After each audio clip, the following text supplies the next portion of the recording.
So, students, in the earlier classes we have discussed the total pressure exerted on the plates by the static mass of fluid immersed horizontally, and next case is the plate is immersed vertically, and in the next case the plate is immersed in the inclined direction in the static mass of fluid. Now we will solve some numerical problems. Okay, whatever cases we have derived so far. Okay, let us take the problem. Suppose there is a rectangular plate. There is a rectangular plate of width 2.5 meter and depth is 3.5 meter. Okay, let us take a rectangular plate having the width 2.5 meter and having the depth 3.5 meter. Okay, 3.5 meter is the depth, 2.5 meter is the width. It lies in the vertical direction. Let consider this plate is immersed in the vertical direction. Okay, first case, let us take, this is case A. The top edge of the plate, is coinciding with the free surface. Okay, is coinciding with the free surface. Okay, this is the top edge of the plate. Okay, and this top edge of the plate is lying on free surface. Okay, this is the plate. Okay, next case, same plate, you consider it is lying 3 meter below the free surface. The same plate of same size, that is 2.5, 3.5 meter. In case 1, the top edge of the plate is coinciding with the free surface. In the case 2, the top edge of the plate is 3 meter below the free surface. So for these two cases, you have to find the total pressure exerted on this vertical plate by the static fluid, and similarly in the case 2, which is immersed at a depth of 3 meter from the free surface, what is the total pressure? P is what? Then depth of CP point, that is H bar. So you have to calculate these two. Okay, so for that, let us first you calculate area. Area of plate A is equal to what? Width 2.5 meter multiplied by depth 3.5 meter. Okay, so this area is equal to 5.75 meter square. So you calculate 2.5 multiplied by 3.5 is equal to 5.75. Now what is this X bar? X bar is equal to here. Okay, this is CG point, means at a central point. Okay, that is central point means X bar is equal to 3.5 divided by 2. It is half of this depth. 3.5 divided by 2. This is equal to 1.75. Okay. Now the total pressure P is equal to what? WAX bar. Unit weight of water is 9,810 Newton per meter cube. Area is 5.75. Then X bar is 1.75. You calculate this.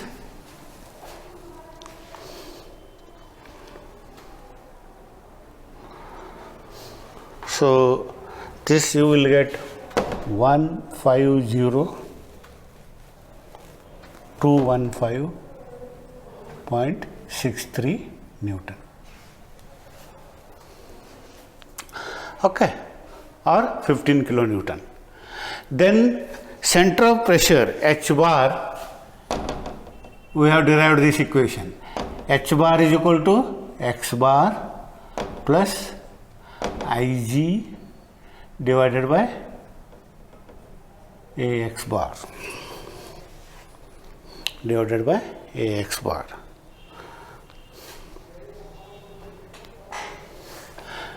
Okay. Ig is what? Ig is the moment of inertia of this plate about the centroidal point. Ig is equal to, you know, it is BD cube by 12. BD cube by 12. So B is 2.5. D is 3.5 cube divided by 12. Okay. So this Ig you will get 8.93. 8.93. Therefore, H bar is equal to, X bar is 1.75 plus 8.93 divided by area is 5.75. Again, X bar is equal to 1.75. Okay, so this is equal to, you calculate, this is 2.333. 2.33 meter.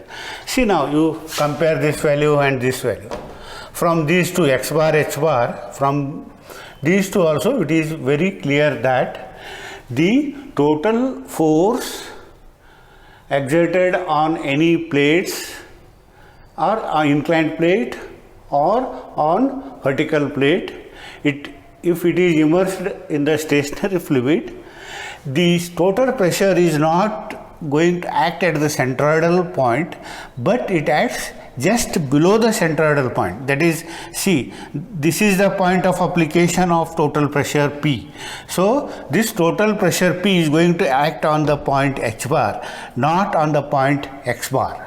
Okay, so this is the total pressure is going to act at a distance 2.33 meter from the free surface, not at the depth of 1.75, which is the centroidal depth. Okay, so this is the only very important. So now from this gives us the magnitude of the pressure or magnitude of the force exerted by the static mass of fluid on this plate, and its point of application is 2.333. So similarly, second case. Okay, in the second case, the plate is immersed to a depth of 3 meter below the free surface. Here the plate is coinciding with the free surface, but it is here in the second case it is immersed below the free surface. Okay, so same problem here, only the difference is X bar. Here this is the X bar. X bar is equal to what? This height 3 meter, half of this. So 3.5 divided by 2 plus 3. So it is 4.75 meter. 4.75 meter. Next is, okay, P is equal to WAX bar. Okay, unit weight of water is same, 9810, area is same, only this, instead of 1.75 you take multiplied by 4.75. So this you will get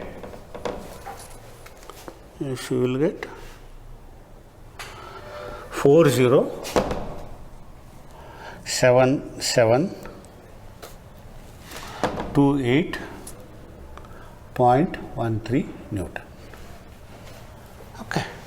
Next is H bar is equal to, equation is same and Ig is also same. This is the moment of inertia of the plate, that is BD cube by 12. Now only H bar is equal to, X bar is 4.75.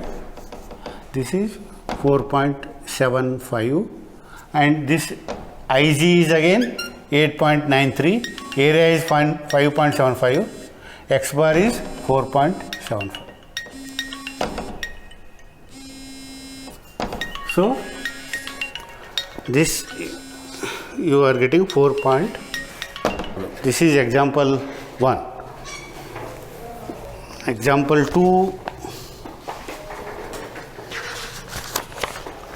Okay. In the example 2, so this is a gate. Okay. Normally gates are provided to control or to regulate flow in the canal systems or in the streams or in the rivers. Okay. Okay, in the natural streams or in the river or in the canal. So if it is required to regulate flow, then it is required to provide the gate. Okay, in this physical problem, a gate of depth 3.6 meter, a gate of depth 3.6 meter and width is 1.5 meter.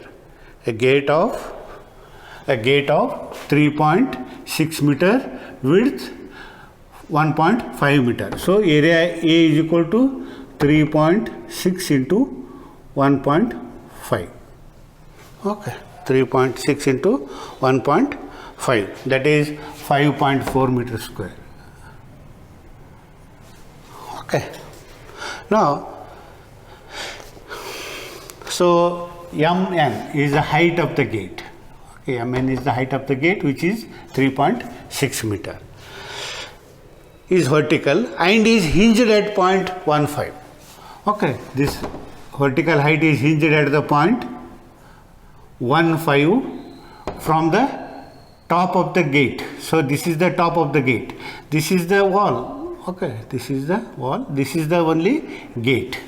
Okay, so it is hinged at point 1.5, means at this point it deflects always.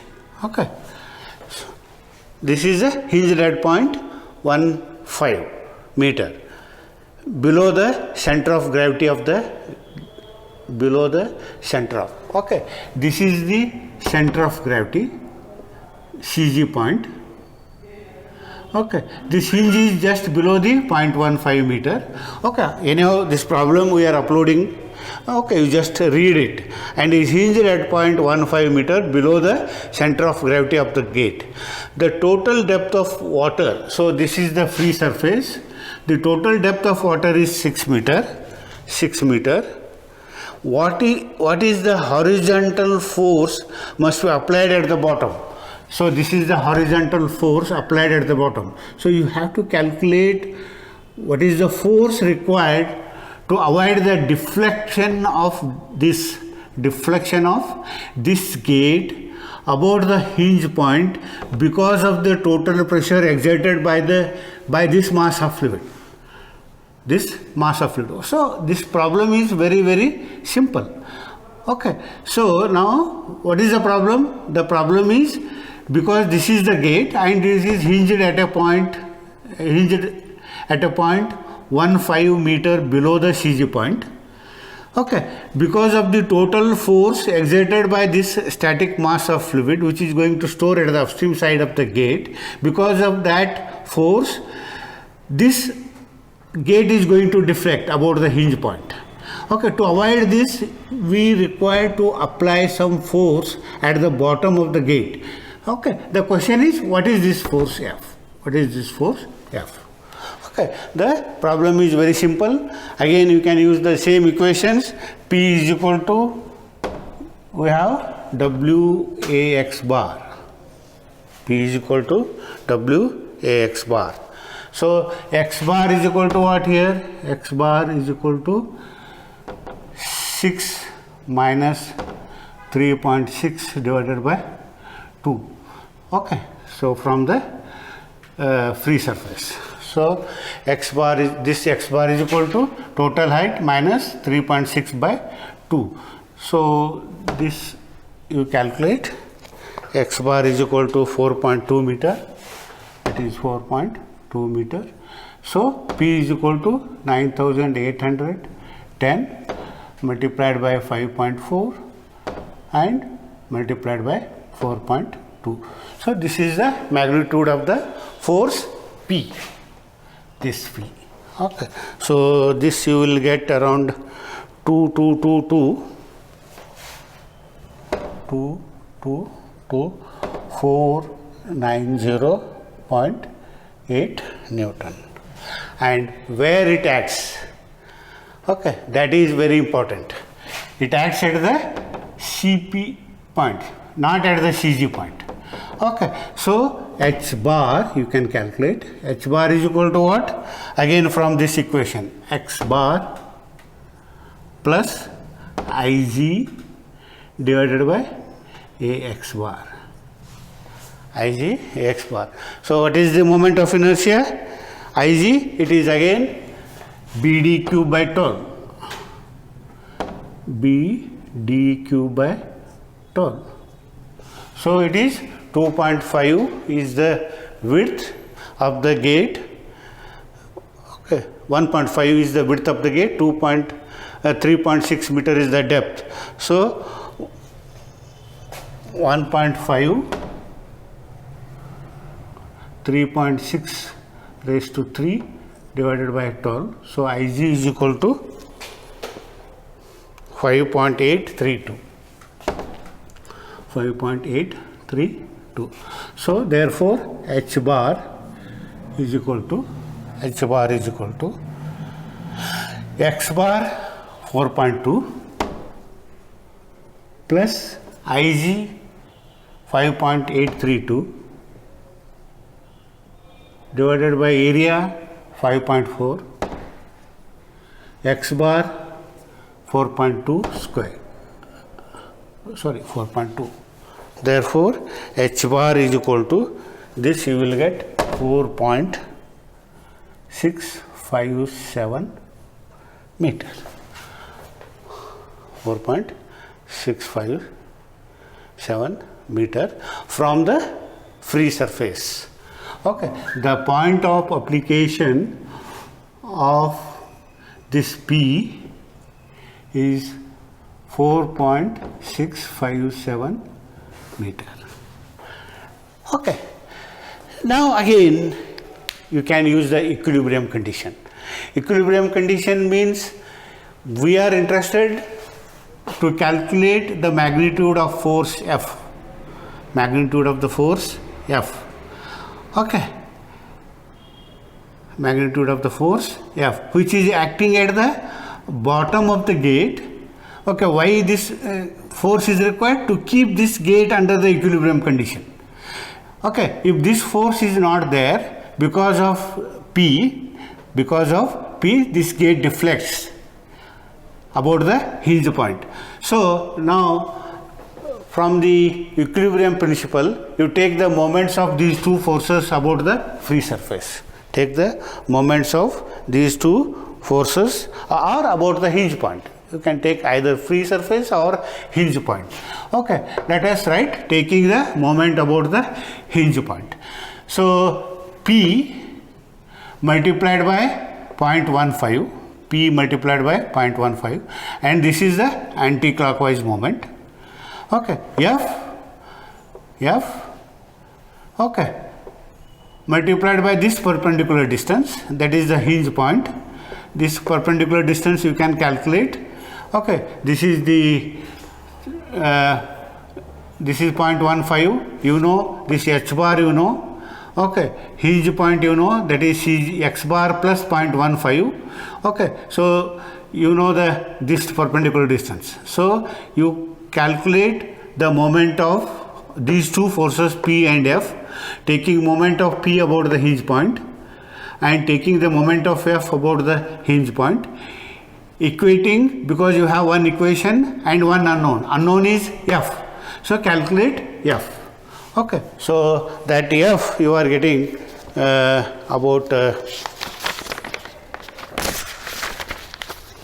right, taking the moment about the hinge point, taking the moment about the hinge point,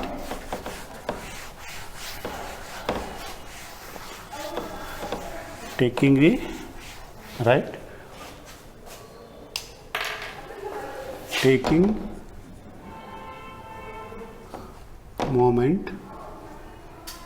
moments of forces P and F about hinge point. So P multiplied